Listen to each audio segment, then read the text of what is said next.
for the kingdom. There are people that are not fit for glory. Excuse me, the top is for the dogged. Greatness is not for the faint-hearted. You will be scarred. You will be betrayed. A lot of people will scar you. You will go through repeated failures, bruises and injuries. But that is what makes great men.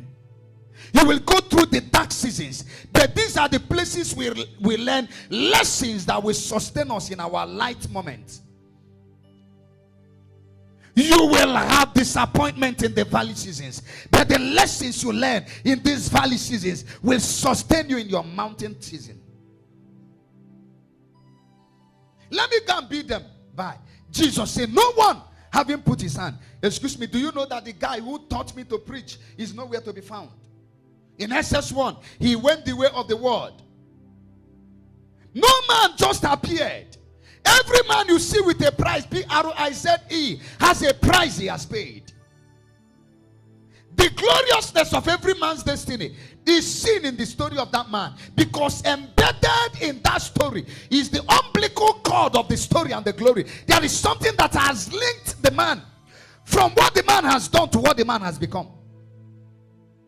Because becoming is expensive, becoming is difficult, becoming is brutal.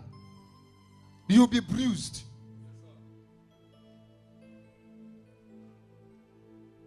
Woe to that land whose king is a child, whose princes eat in the morning. Anyone that is a child is not a function of age, but a function of maturity. He is not fit to live. And there are many households whose husbands, let me go, they had excuses. Just like you have malaria, the symptom of malaria is night weakness and temperature.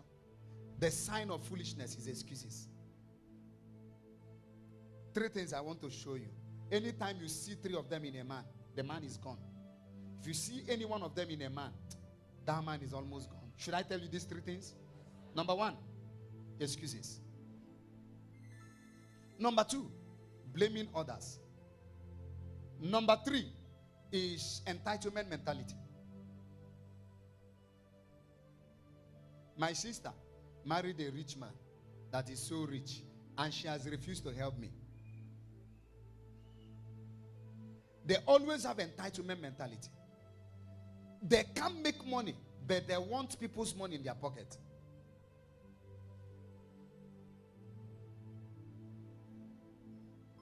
And they become so annoyed when they feel they are not helped. You have been praying for destiny helpers for a very long time. Change the prayer. Tell God, make me someone's destiny helper. It's time to get to work and become someone's destiny helper. What kind of generation are you bringing out? What kind of environment are you going to create for your family and for your society? The Bible says David, after he has served God in his generation, slept. Have you served God with your potentials? Have you served God with your competencies and capacity? And I want to tell you this, you are not late yet if you are alive. Abraham started at 75 and he went on to become the father of all nations. You can begin late and yet end up as the latest.